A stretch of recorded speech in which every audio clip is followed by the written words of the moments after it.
Very good evening, everyone.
So once again, good evening, everyone. Today we are starting the topic that is all about the perception. So please do join everyone so we can start the today's class that is all about the perception.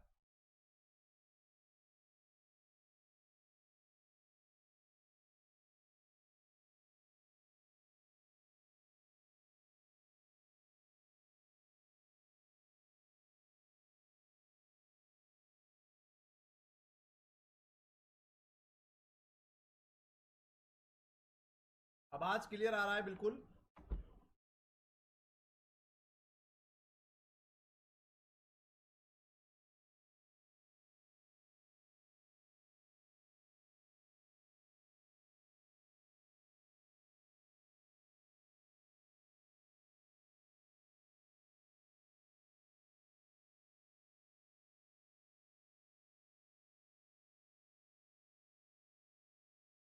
So without all those candidate, जैसे topic आज से क्या है, perception. Perception, we don't think see as they are, we see the thing as we are.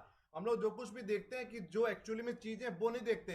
जो हम लोग हैं, we see the thing as we are. जैसे हम लोग हैं वैसे ही हम लोग चीजें देखते हैं. तो perception is all about, perception is all about the व्यक्तित्व की बात करेंगे आज हम लोग. कैसे इंसान का एक परसेप्शन बनता है, कैसे इंसान का परसेप्शन बनता है किसी पर्टिकुलर चीज को लेकर. ठीक है. So all those candidates who are joining in a very first time, my name is Anubhav Singh. Since last 11 years, I am taking the classes for UGC NET in Management, Commerce and Economics. And I used to work with India's top teaching and research organizations like IIM Lucknow, Lucknow University, LPU, Amity University, Sarda, IFMTR, UP Government. Mentored and guidance more than 1000 plus candidates for UGC NET in Commerce, Management and Economics. Cracked the UGC NET GRF 4 times in a Commerce and Management. Published more than 20 research papers in index journals like Scopus, Thomson Reuters, UGC Care, UGC Listed, MBA International Business, MCOM IB, MA Economics and PhD Applied Economics. So today's topic is all about perception. Perception क्या होता है आज ये समझने की कोशिश करेंगे हम लोग. The study of perception is concerned with the identifying the process through which we interpret and organize sensory informations to produce our conscious experience of object and object relationship. हम लोग किस तरीके से अपनी परसेप्शन बनाते हैं. परसेप्शन क्या होता है? Study of perception is concern with identifying the process through which be interpreted and organise the sensory information. हम लोग किस तरीके से अपनी सेंसरी इंफॉर्मेशन से किसी चीज को एनालाइज करने की कोशिश करते हैं. आज हम लोग कैसा रिकॉग्नाइज करते हैं कि ये चीज अच्छी है, ये ब्रांड अच्छा है, दूसरा ब्रांड बेकार है, ये खाने में अच्छा है. तो कहीं ना कहीं we have a different perception. तो हमने किस on the basis of the past experience, on the basis of the present experience, we always try to make it out the perception for the future. तो हम लोग अलग अलग experience से, अलग अलग लर्निंग से हम लोग क्या करते हैं, अपना परसेप्शन बनाते हैं. Perception is the process of receiving the information about and making sense of the world around us. It involves deciding which information to notice, how to categorize this information, how to interpret it within the framework of the existing knowledge. जैसे कि आपको example कई बार भाई common example देते हैं, पूरी दुनिया में बहुत सारी इंफॉर्मेशन अवेलेबल है, उसमें से हम क्या चीज नोटिस कर रहे हैं। आप मार्केट में जाते हो, अगर suppose that you are moving in a market, आप मार्केट में जा रहे हैं, हमने बोला जाइए मार्केट में जाइए, उसमें से 10 चीजें नोट करके लेके आइए।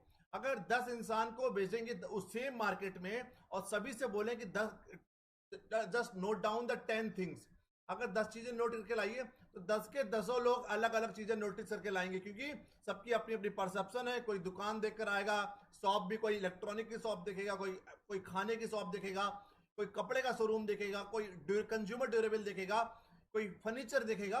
तो totally depending on the individuals perceptions हम लोग क्या करेंगे, चीजों को नोटिस करते हैं। तो how to categorise the information, पूरी दुनिया में बहुत इंफॉर्मेशन अवेलेबल है मार्केट में। How to categorising this information, how to interpret it within the framework of the existing knowledge, that is called perception, a process by which individuals organize and therefore that sensory impressions in order to give meaning to their environment। हम लोग किस तरीके से overall चीजों में recognise करते हैं, because दुनिया में ये तो आपको मानना पड़ेगा, you have to be agree on this particular point, everyone is having their own perception and everyone is having their own learnings of the from the past। तो कहीं ना कहीं हम लोग जो भी परसेप्शंस की हम लोग बात करते हैं, या हम लोग कोई जो डिसीजन लेते हैं, या how to categorise the information, this is all happened just because of the past data या पास्ट एक्सपीरियंस के बेसिस पे हम लोग क्या करते हैं, डेटा को कैटेगराइज करते हैं, चीजों को नोटिस करते हैं। अब आया परसेप्चुअल प्रोसेस क्या होता है। It's a very important, very very important.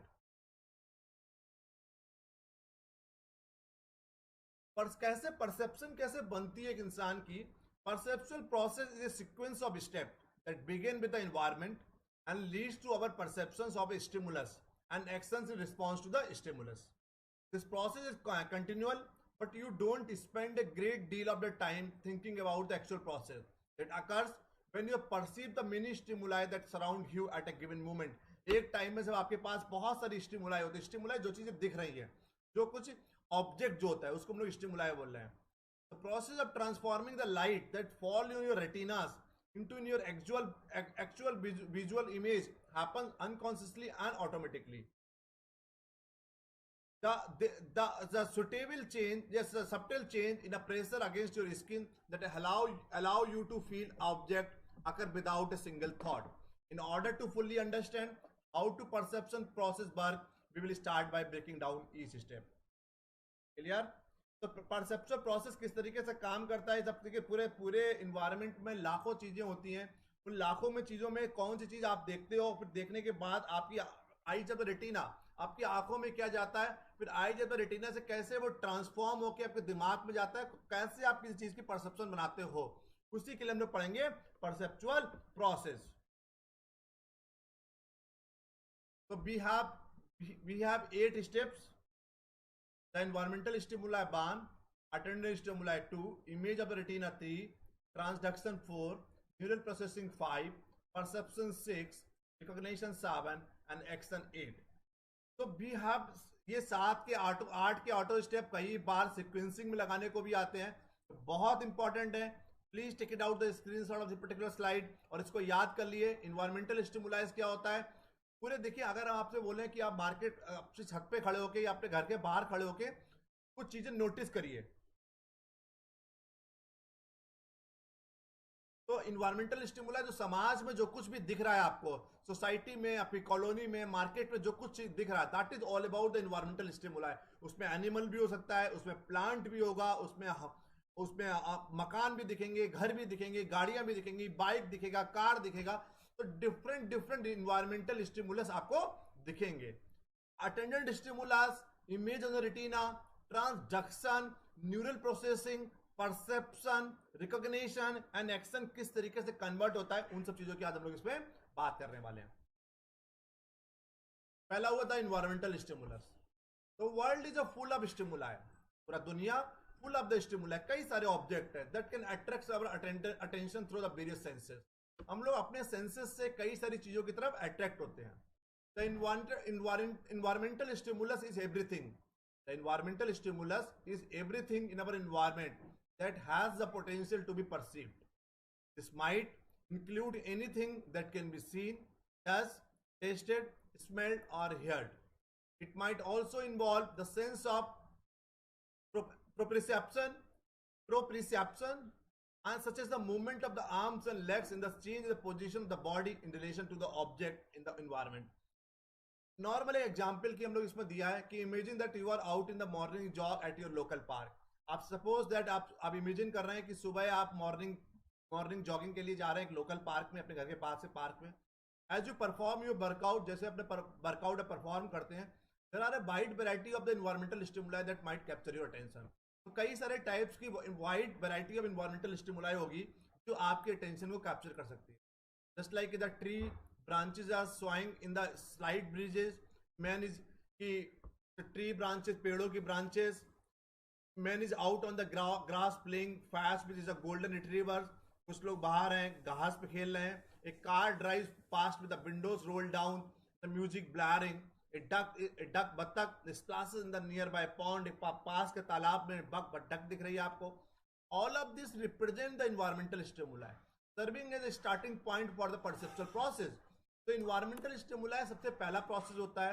तो आपको एक पार्क में जाएंगे तो आपको पेड़ पौधे दिखेंगे, कुछ लोग वर्कआउट करते हुए दिखेंगे, कोई पार्क के बाहर से कोई गाड़ी जा रही होगी वो दिखेगी, एक तालाब में एक पॉन्ड में डक है, डक बत्तख तैर रही है वो दिख रहा है. तो you are able to see numerous number of the environmental stimulus. तो ऐसी सब चीज जो आप देख रहे हैं उसको बोलते हैं इन्वायरमेंटल स्टिमुलस. अब इन्वायरमेंटल स्टिमुलस में से कौन सी चीजें आपको अट्रैक्ट कर रही हैं?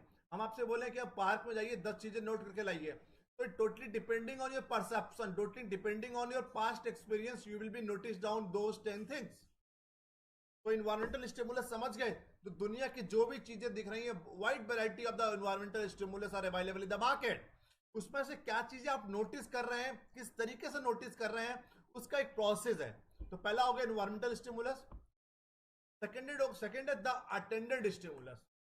Attendant stimulus क्या होता है? Is the specific object in the environment on which our attention is focused.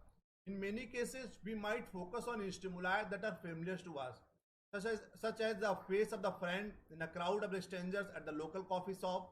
In other instances, we are likely to attain the stimuli that have some degree of novelty. From our earlier example, let's imagine that during your morning jog, you focus your attention to the duck floating in the nearby pond. The duck represents the attendant stimuli. During the next step to the perceptual process, the visual process will progress. तो कुल मिलाकर पुराने example से अगर हम बात करें तो अटेंडेंट स्टिमुलाई बहुत सारी चीजें इन्वायरमेंटल स्टिमुलाई में आपको दिख रही है. उसमें से आपको क्या दिमाग में क्या स्ट्राइक कर रही है, आपको आंखों में क्या स्ट्राइक कर रही है, that is called attendant stimuli. समझ गए? Attendant stimulus is the specific object in the environment which our attention is focused. In many cases, we might focus on stimuli that are familiar to us. तो कई सारी चीजें ऐसी चीजों पर हम लोग फोकस करते हैं जो आपसे फैमिलियर होती हैं. Such as the face of the friends in a crowd of the strangers. मान लीजिए एक क्राउड में हजारों लोग हैं, हजारों लोगों का क्राउड है, उसमें से अगर आपका एक फ्रेंड होता है जो नोन होता है उसको आप रिकॉग्नाइज कर लेते हैं. कैसा रिकॉग्नाइज कर लेते हैं? क्योंकि आपकी परसेप्शन बनी हुई है, उसको आप पहचानते हो. ठीक है. Crowd in the strangers at the local coffee shop. In other instances, we are likely to attain the stimuli that have some degree of novelty. हमने वही पुराने एग्जाम्पल से अगर आपको समझाने की कोशिश करें, let's imagine that during your morning job you focus your attention on the duck floating. तो आपका अटेंशन किस पे जा रहा है? डक फ्लोटिंग पे. कि बत्तख है, तो डक है वो पानी में तैर रही है, स्विम कर रही है. तो duck floating on the nearby pond, तो that is called the duck. That duck represent the attendant stimuli.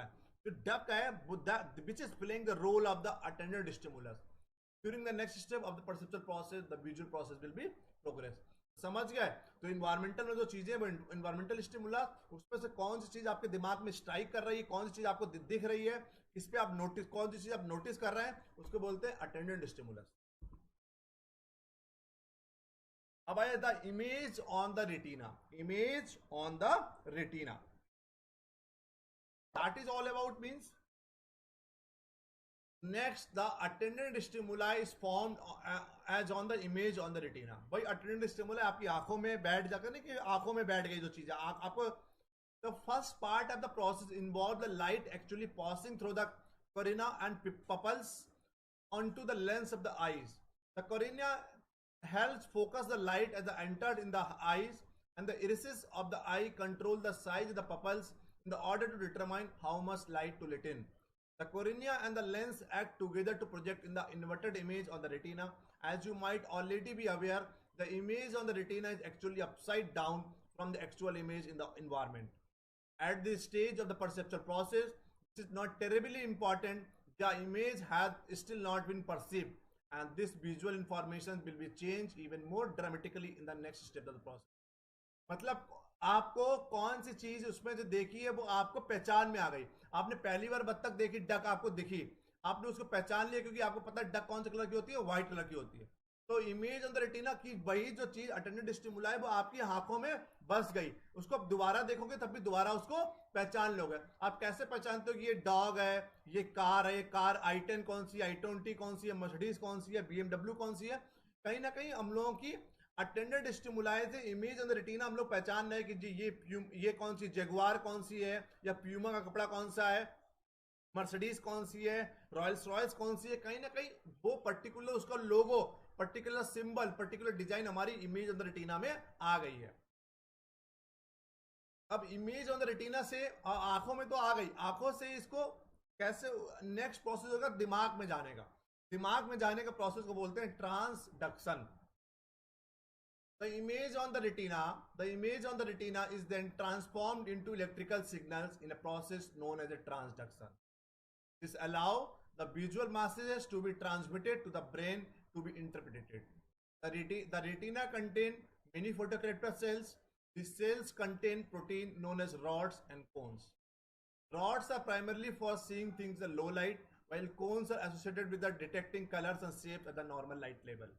The rods and cones contain a molecule called retinal, which is responsible for transducing the light into visual signal that are then transmitted by the nerve impulses. थोड़ा technical है इसको, लेकिन समझने की कोशिश करिए। मैं इसको थोड़ा आराम आपको बहुत सिंपल लैंग्वेज में समझाने की कोशिश कर रहा है। Transduction is the process of the image of the retina से आपको दिमाग में पहुंचाने का। तो अगला स्टेप है इसका वो है न्यूरल प्रोसेसिंग, दिमाग में प्रोसेसिंग हो रही है। So transduction is a process to convert that image of the retina into transformed into the electrical signals on a process known as a transduction. हम लोग उसको दिमाग में बैठा ले रहे हैं, तो उसको प्रोसेस को बोल रहे हैं कि उसको फाइनली दिमाग में बैठाने के प्रोसेस को बोल रहे हैं transduction. Through a neural processing, the electrical signal that undergo neural processing, the path followed by a particular signals depend on what type of signals, is it auditory signals or visual signals. Through the series of interconnect neurons located throughout the bodies, electrical signals are propagated from the receptors calls to the brain. In our previous example, the image of the duck floating in the pond is received by the light on the retina, which is then transduced into the electrical signals and then processed through the neurons in the visual network. The next step of the perceptual process, you will be actually perceive the stimuli and become aware of the presence in the environment. Clear? तो neural processing का मतलब है कि आपके वो दिमाग में process हो गया। आप अपने घर पे नहीं हो, आप अपनी कार को नहीं देख रहे हो, उसके बाद भी आप बता देते हो कि आपकी कार कौन सी कलर की। अगर आपसे पूछा आपकी कार कौन सी कलर की, आप बता दोगे व्हाइट है, ब्लैक है। बाइक कौन सी कलर की, आपके घर में फ्रिज कौन से कलर का है, आपके ड्राइंग रूम में पेंट कौन से कलर का। ये कैसे पॉसिबल है? आप देख तो नहीं रहे हो उसको, आपको न्यूरल प्रोसेसिंग हो गई है, क्योंकि वही चीज आपको बार बार वही चीज अटेंडेंट स्टिमुला है, आपको बार बार हो रही है, इमेज ऑफ रेटिना में बार बार जा रही है, ट्रांसडक्शन रोज हो रहा है, न्यूरल प्रोसेसिंग में वो चीज पहुंच गई, आपके दिमाग में वो चीज बैठ गई है, आपको समझ में आ गई। तो neural processing is all about that electric signal that undergo the neural processing. The path followed by a particular signal depend on what type of signal, whether it's the auditory signals or visual signal. So through the series of interconnect neurons located throughout the bodies, electrical signals are propagated from the receptor cell to the brain. अगला हो गया perception. अब आपकी perception बन जाएगी। The next step of the perception process, we actually perceive the stimulus object in the environment. हम लोग object environment में से पर्टिकुलर ऑब्जेक्ट को परसीव करते हैं। It is at this point we become consciously aware of the stimulus. Let's consider our previous example in which we imagine you were out of the morning jog in the park.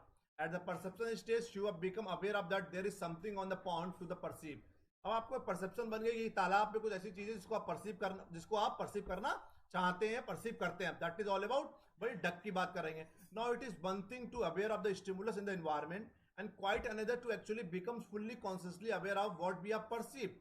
The next step the perceptual process we will sort the perceived information into the meaningful category। अब आपको perception बन गई है, क्या है, आपको perception बन गई कि उस पानी में जो चीज तैर रही है, स्विम कर रही है, that is all about duck. अब परसेप्चुअल के बाद उसी को हम लोग बार बार रिकॉग्नाइज करेंगे, उसको बोलेंगे recognition. Perceptual doesn't just involve becoming the consciously aware of the stimulus, it is also necessary for our brain to categorise and interpret what it is we are sensing। ये आपको परसेप्शन एक doesn't involve becoming consciously aware of the stimulus, ये बहुत जरूरी है कि आपको brain है, जो आपका दिमाग है, वो रिकॉग्नाइज करे चीजों को, कैटेगराइज करे, मेल कौन है, फीमेल कौन है, फ्रिज क्या है, कूलर क्या है, एसी क्या है, गाड़ी कौन सी है, कार में भी बहुत सारी कार आती है, उसको हम लोग किस तरीके से कैटेगराइज करेंगे। उसको कैटेगराइज तभी कर पाएंगे जब आप उसको पहचानेंगे, किस लोगों को, आप मर्सिडीज के लोगों को किसकी पर्टिकुलर, चलो ठीक है इसको मुझसे पहचानना है, हुंडई के लोगों को पहचानना है, मारुति सुजुकी के लोगों को पहचानना है, तो चीजों को आपको कैटेगराइज करेंगे तभी आपकी क्या होगी, पहचान बन पाएगी, तभी आप दोबारा उसको देखेंगे, आप उसको पहचानेंगे। Our ability to interpret and give meaning to the object is the next step known as a recognition। Continuing our example, it is at the recognition stage of the perceptual process that you realize that there is a duck floating in the water। The recognition stage is an essential part of the perception since it allows us to make sense of the world around us। By placing object in a meaningful categories, we are able to understand and react to the world around। हम लोग वो चीजों को पहचानते हैं, उसी के अनुसार हम चीजों को रिएक्ट करते हैं। फाइनली एक्शन, अब दोबारा हम कोई चीज देखेंगे तो एक्शन लेंगे। The final step of the perceptual process involves some sort of the action in response to the environmental stimuli। तो वही environmental stimuli है कि चीजों को देखकर हम लोग एक्शन लेते हैं, पहचानते हैं। This could involve a variety of actions such as turning your head for a closer look or turning away to look at something else। The action phase of perceptual development involves some type of motor action that occurs in response to the perceived and recognized stimulus। This might involve a major actions like running towards a person in distress or something as subtle as blinking your eyes in response to a puff of dust blowing through the air। अब बताइए कोई doubt perceptual process पे?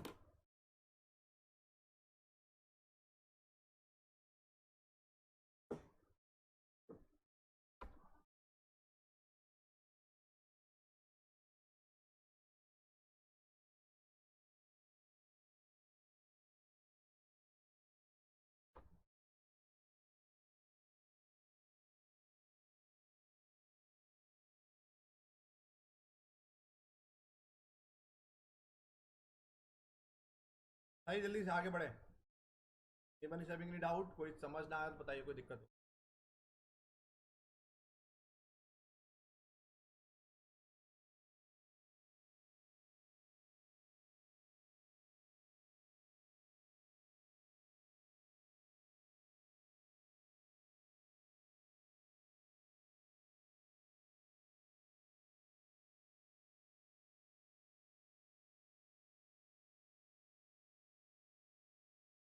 तो start कहाँ से होगा? Start हमने बताया था आपको, environmental stimuli, attendant stimuli, image of the retina, transduction, neural processing, perception, recognition and action. एक दूसरा प्रोसेस है sensation, then selection, then organisation, then translation. इसको नहीं पढ़ना है आपको। तो देखिए, receiving the stimulus, external and internal, selecting stimulus, perceptual process दूसरा है, आपको पहले वाला याद करना है जो मैंने आपको बताया, ठीक है। तो भी देख लीजिए, रिसीविंग स्टिमुलस हम लोग एक्सटर्नली को स्टिमुलस को रिसीव कर रहा है और internally. Selecting the stimulus, external factor nature, location, size, contrast, movement, repetition, similarity. Internal factor learning, need, age, interest. Then organising, figure, background, perceptual grouping, similarity, proximity, closure, continuity. Response, convert, attitude, motivation, feeling, over behavior। interpreting, attribution, stereotyping, halo effect, projection। तो receiving स्टिमुला भाई है, उसमें थोड़ा अलग तरीके से उन्होंने समझाने की कोशिश किया है। कुछ बुक्स में ये वाला भी लिखा हुआ है, तो इसको भी नोट कर लीजिए एक बार। Receiving stimulus, selecting stimulus, organising, response and interpreting. factor influencing the perception? A number of factors operate to shape and sometimes distort the perception. These factors can reside in the perceiver, in the object or target being perceived in the context of the situation which the perception is. तो कई सारे factors हैं जो perception को impact करते हैं, influence करते हैं. कौन कौन से factors in situation? Time, work setting, social setting. Time के साथ भी बहुत परसेप्शन हम लोगों की चेंज होती है. अलग अलग टाइम में हम लोगों की अलग अलग परसेप्शन रहती है. वर्क सेटिंग, कहाँ पे काम कर, सोशल सेटिंग, सामाजिक एक सेटिंग होती है, उसके चक्कर में भी हम लोगों की एक परसेप्शन चेंज होती है. तो what are the factor which influencing the perception? Factors in the situation. Time, आपको माने के माने, ये आपको you have to be agree on this. On the basis of different time zone, एक समय के साथ हम लोगों की परसेप्शन चेंज होती है. Work setting, social setting. Factor in the perceiver, attitude, motives, interest, experience, expectation. इंसान का एटीट्यूड क्या है? तो निगेटिव एटीट्यूड होता है जिनका उनको हर चीज में सब कुछ गलत ही दिखता है. मोटिव्स क्या है? आपको आपका मोटिव क्लियर होना चाहिए. आपको अगर मोटिव क्लियर होगा कि आप मार्केट में जा रहे हैं, आपको कोई पर्टिकुलर कपड़ा लेना है, तो आपका motive clear, you just want to be buy particular jeans और पर्टिकुलर टी शर्ट और पर्टिकुलर अपैरल, तो आपका मोटिव क्लियर है. तो आपको केवल भाई मार्केट में जाओगे तो कपड़े के शोरूम पर आप ज्यादा फोकस करोगे, तो आपका परसेप्शन आपके कपड़े के शोरूम की तरफ ज्यादा होगी, आप ज्यादा फोकस केवल उसी पे करोगे. फिर आपका इंटरेस्ट क्या है? होता नहीं है कि आप देखिएगा, आपको आज के टाइम में देखिए पूरी जो आर्टिफिशियल जो इंटेलिजेंसी चल रही है, एआई जो चल रहा है फेसबुक पे, कहीं ना कहीं वो पूरा इंटरेस्ट के बेसिस पे जो चीजें आप देखते हो उसी के बेसिस पर ही वो सिंक्रोनाइज करके, सर्च इंजन ऑप्टिमाइज करके वही चीजें आपको वीडियोस, वही फेसबुक के पेजेस, वही चीजें आपके इंटरेस्ट का दिखाता है. उसी तरीके से परसेप्शन में होता है, जो चीज आपके इंटरेस्ट की होती है वही चीजें आपको ज्यादा समझ में आती है, ज्यादा चीजें आपको दिखती है. एक्सपीरियंस अबाउट योर पास्ट, आपका पास्ट एक्सपीरियंस क्या है, आपका लाइफ का एक्सपीरियंस क्या है, एक्सपेक्टेशंस क्या रख रहे हो. तो ये सब फैक्टर्स हैं जो परसीवर के बेसिस पर क्या होता है, इंपैक्ट करता है, इन्फ्लुएंस करता है परसेप्शन को. Factors in the target, novelty, कितना नोवेल चीज कितना है, motion, sound, size, background, proximity and similarity.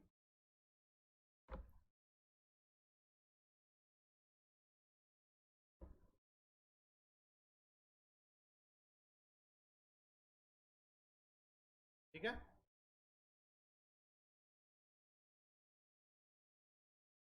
Perceptual organization. It is a process by which we group outside stimuli into recognizable and identify patterns and whole object. ये एक process होता है which we group outside stimuli into recognizable and identifiable pattern. ठीक है. तो हम लोग कैसे परसेप्चुअल ऑर्गेनाइजेशन किस तरीके से काम करता है, जो आउटसाइड स्टिमुलाइज होते हैं उनको हम लोग किस तरीके से पहचानते हैं. ठीक है. Certain factors are not considered to be important contributors on assembling, organizing, categorizing information in the human brain. These are figure group और परसेप्चुअल ग्रुपिंग. इन दो चीजों के बेसिस पर हम लोग क्या करते हैं, चीजों को असेंबल करते हैं, ऑर्गेनाइज करते हैं, कैटेगराइज करते हैं, रिकॉग्नाइज करते हैं. पहला आया figure head, figure ground illustration, field ground differentiation. The tendency of distinguish and focus on the stimuli that is classify as the figure as oppose to the background. अब देखिए पर्टिकुलर जो photograph है आपको I think दिख रहा होगा, इस particular देखिए फील्ड ग्राउंड डिफरेंशिएशन क्या होता है, हम लोग एक पर्टिकुलर फिगर को देखकर अलग अलग लोग अलग अलग क्या बनाते हैं, परसेप्शन बनाते हैं. तो the tendency to distinguish and focus on a stimuli that is classified as a figure as oppose to the background. देखिए इसको वहां पे आप एक मिनट देखिए.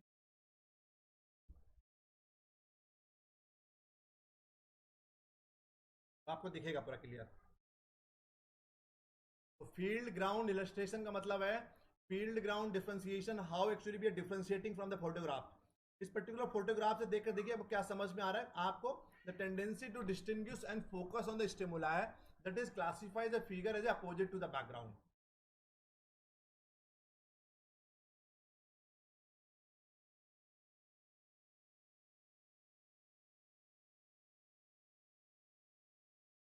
सेकंड है परसेप्चुअल ग्रुपिंग. अब tendency to group several individual stimuli into meaningful and recognisable pattern. Perceptual grouping क्या होता है, हम लोग कई सारी चीजों को एक में उसको ग्रुपिंग कर लेते हैं.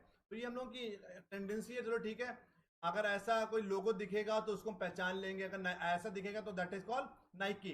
तो हम लोग कई सारी चीजों को एक साथ स्टिमुलाई को एक साथ जोड़कर हम लोग कोई मीनिंगफुल कोई एक इंफॉर्मेशन निकालते हैं. तो हर इंसान अपनी अपनी चीजों को कि ठीक है ये लोगो दिखेगा, ये कलर दिखेगा, ये मॉडल दिखेगा तो पहचान लेंगे एक गाड़ी बलिनो है, ये सियाज है, स्विफ्ट डिजायर है, ये i10 i20 है। तो हम लोग कई सारी चीजों को एक साथ ग्रुप करके, सेवरल इंडिविजुअल स्टिमुलाई को एक साथ ग्रुप करके हम लोग एक मीनिंगफुल और रिकॉग्नाइजेबल पैटर्न निकाल लेते हैं, उसको बोलते हैं perceptual grouping. It is very basic in nature and largely it seem to be inborn. ये इनबॉर्न कैपेसिटी, इनबॉर्न टैलेंट होता है हर इंसान के अंदर। सम फैक्टर्स अंडरलाइन ग्रुपिंग और कंटिन्यूटी, क्लोजर, प्रॉक्सिमिटी और similarity. A person's perception making judgment about others.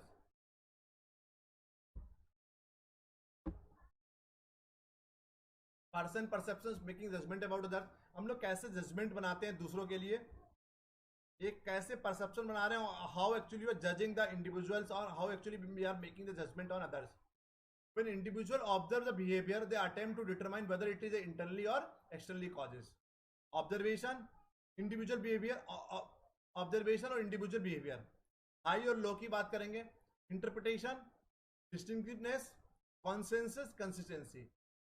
तो हम लोग इंटरप्रिटेट करते हैं इंसान का एट्रीब्यूट ऑफ द कॉजेस, उसके एट्रीब्यूट्स देखते हैं क्या क्या है, किस किस पर्टिकुलर चीज, आपका डिस्टिंक्टिवनेस क्या चीज है उसमें, हाई है या लो है, ठीक है, कॉन्सेंसस हाई है या लो है, कंसिस्टेंसी हाई है या लो है। तो हम लोग किस पर्टिकुलर बेसिस पर हम लोग एट्रीब्यूशन थ्योरी क्या कहती है, when individual observe the behaviour, जब एक इंसान बिहेवियर को ऑब्जर्व करता है, they attempt to determine whether it is internally or externally causes. तो किसी भी कारणों की वजह से हम लोग जब एक इंसान की इंडिविजुअल बिहेवियर को जब हम लोग ऑब्जर्व करते हैं, तो किस तरीके से ऑब्जर्व करते हैं, इंटरप्रिटेट करते हैं हम लोग। डिस्टिंक्टिवनेस, वेदर इट्स एक्सटर्नल और इंटरनल हो, हाई है या लो है, कॉन्सेंस क्या है हमारी, कंसिस्टेंसी क्या है, तो बोलते हैं हम लोग एट्रीब्यूशन थ्योरी।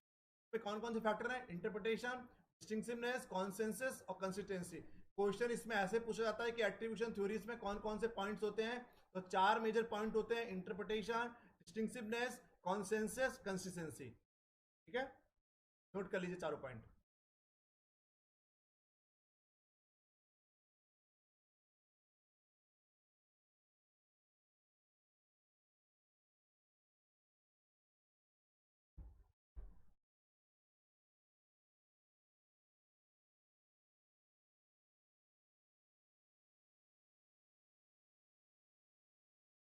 नेक्स्ट, डिस्टिंक्टिवनेस में देखिए, does the person behave in this manner other situation, मतलब does this behaviour person behave in this manner in other situation, एक इंसान अलग परिस्थितियों में इसी तरह बिहेव करता है, यस और नो, नो और हाई।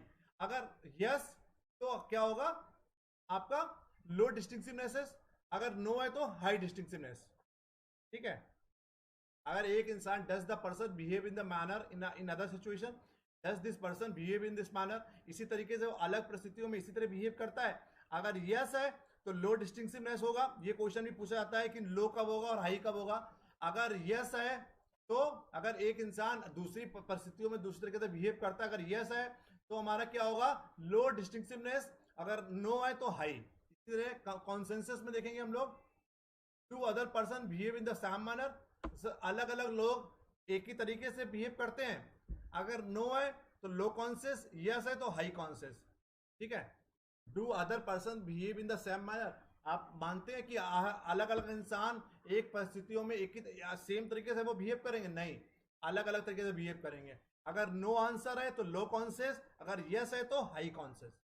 कंसिस्टेंसी की अगर बात करेंगे, does this person behave in the same manner eight other times, does this person, एक इंसान इसी तरीके से बिहेव करता है अदर परिस्थितियों में भी, अदर अदर समय में, यस है तो हाई कंसिस्टेंसी, अगर नो है तो लो कंसिस्टेंसी। नोट कर लीजिए पॉइंट, ठीक है।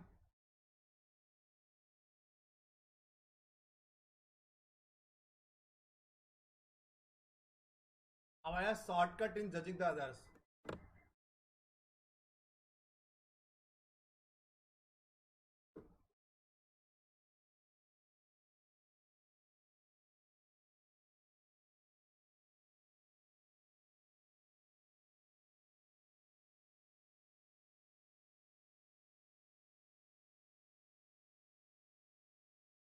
Shortcut in judging others, selective perception, जब इंसान की परसेप्शन वो सिलेक्टिव होते, people selectively interpreted and what they see on the basis of their interest, background, experience and attitude.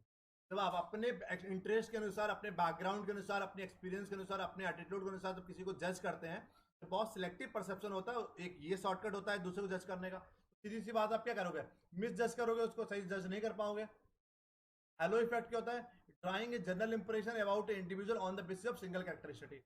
किसी इंसान को एक कैरेक्टरिस्टिक्स के बेसिस पे उसको ओवरऑल जज कर रहा है। मान ली कोई स्मोक कर रहा है, suppose that somebody is smoking, तो आपको लग रहा है नहीं ये बेकार है, ये बिल्कुल कैरेक्टरलेस है, या काम नहीं कर सकता ठीक से, तो वी कैन नॉट जज the individuals on the basis of the smoking habits या ड्रिंकिंग हैबिट्स है, या बहुत बोलता है। तो on the basis of the common character, on the basis of the one characteristics you can not जज the individuals. अगर आप ऐसे जज कर रहे हो किसी इंसान को, that is called halo effect. Contrast effect क्या होता है, evaluation of the person characteristic that are affected by the comparison with other people recently encountered who rank higher or lower in the same characteristic. Contrast effect होता है जब हम लोग दो इंसान की तुलना करते हैं। अब तुलना करोगे तो एक इंसान तो लो हो ही जाएगा। आप हर इंसान की मान लीजिए खुद से तुलना करने लगे, आप मान लीजिए बहुत टैलेंटेड है, ठीक है, आप बहुत इंटेलिजेंट हैं, you are judging the others.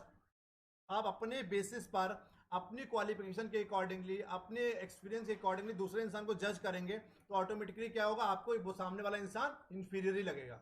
या जो बहुत ब्रिलियंट है पढ़ने में, आप जब एक एक बहुत इंटेलिजेंट इंसान है और उसको, उससे आप सभी को जज कर रहे हैं, तो whenever you are started comparison, जब तुलनात्मक स्टडी होती है, जब कंपेरेटिव स्टडी होती है, तब भी कहीं ना कहीं एक इंसान इंफीरियर हो जाता है। Projection, attributing the one's own characteristic to other people's, simple है। Stereotyping, judging someone on the basis of one perception of the group to which what the person belong. मतलब कोई किसी पर्टिकुलर ग्रुप से belong करता है, उसके basis पे उसको होता है वो स्टीरियोटाइप सोच है, संकुचित, वो स्टीरियोटाइप है। तो stereotype is judging someone on the basis of one perception of the group to which that person belong. तो किसी ग्रुप से वो बिलोंग करता है, उसके बेसिस पर उसको आप पूरा जज कर रहे हो। सोसाइटी में कोई रह रहा है, उसके अकॉर्डिंगली उसको उसको भी जज कर रहे हो। सोसाइटी में हो सकता है कि सब लोग बेकार रहते हो, वो सोचता है वो अच्छा हो। सोसाइटी में सब लोग अच्छे रहते हो, सब वो बेकार हो, तो उसको भी अच्छा जज कर रहे हो। That is all about the errors है, इस किसी इंसान को जज करने में एरर्स हैं सब। आप बताइए कोई डाउट हो, आप कुछ फोटोग्राफ्स हैं, इसके अलावा आज का लेक्चर खत्म हो जाएगा। कोई डाउट हो बताइए।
कोई डाउट हो तो बताइए प्लीज।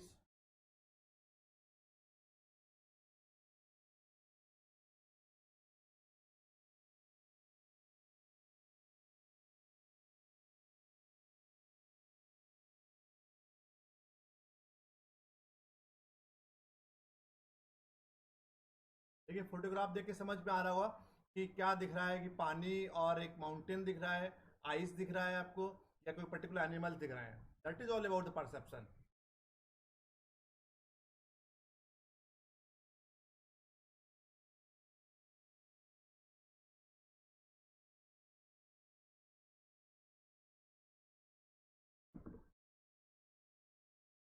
अगला फोटोग्राफ देखिए।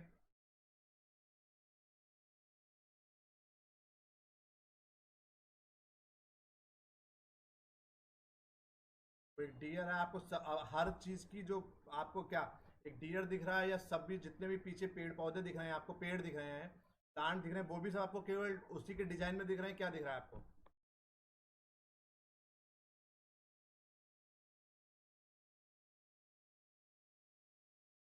तो ये एक ये वाला दिख रहा है ना, ये भी वो डियर खड़ा हुआ है।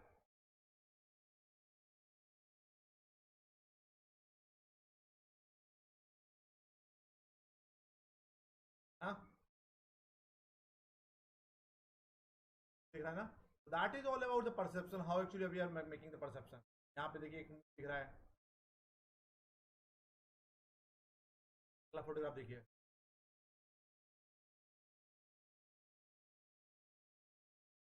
आपको एक इंसान दिख रहा है या दो इंसान दिख रहे हैं?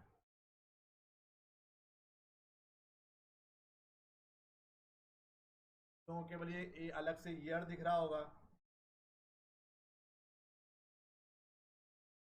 थ्योरीज नहीं कर रही है, परसेप्शन प्रोसेस पूछा जाता है, थ्योरी पर्सनालिटी की कर रही है, वो आगे आपको बताया जाए। किसी को इसमें दो इंसान दिख रहे होंगे, एक ये दिख रहा होगा।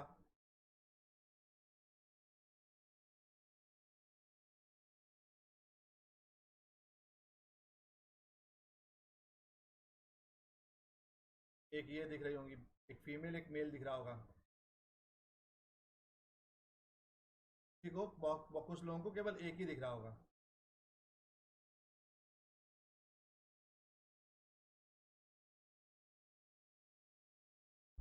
ऐसे और फोटोग्राफ्स हैं तो समझाने के लिए डाले गए हैं फोटोग्राफ्स।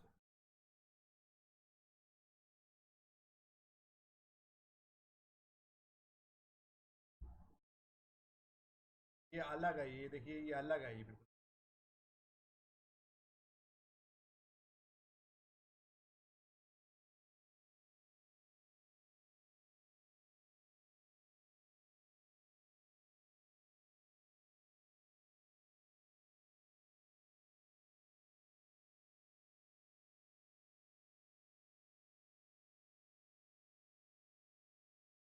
इधर अलग है, ये एक अलग है।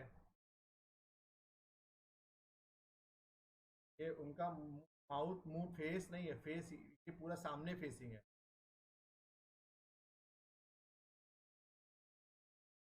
अब फर्स्ट सीन में देखेंगे तो आपको ये दिखेगा दो अलग ओल्ड वुमेन और ओल्ड मैन और ओल्ड वीमेन है। एक्चुअली में सामने से देखिए तो अलग दिखेगा।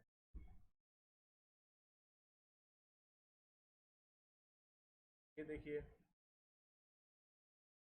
ये देखिए, देखिए एक अलग से फोटोग्राफ दिख रहा है।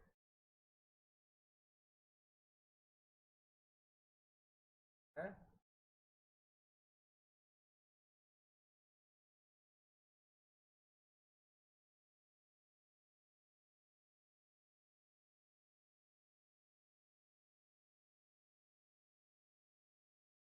बिलीव इट और not, these guys are the same height, है ना? तो अलग अलग ऐसा लग रहा है कि ये छोटा है, ये उससे बड़ा है, ये उससे बड़ा है, बट ऑल सब देखने का नजरिया है, ये तो आपको बता रहा है परसेप्शन। Thank you. पता है कोई डाउट हो तो?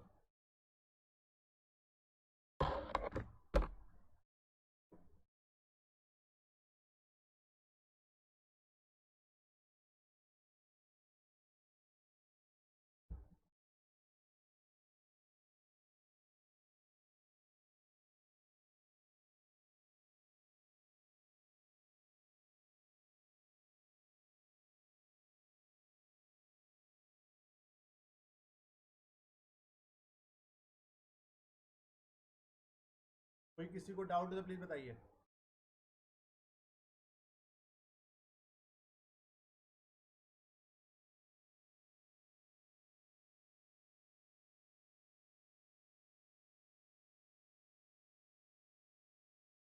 चलो, once again thank you so much for joining everyone, take care, goodbye।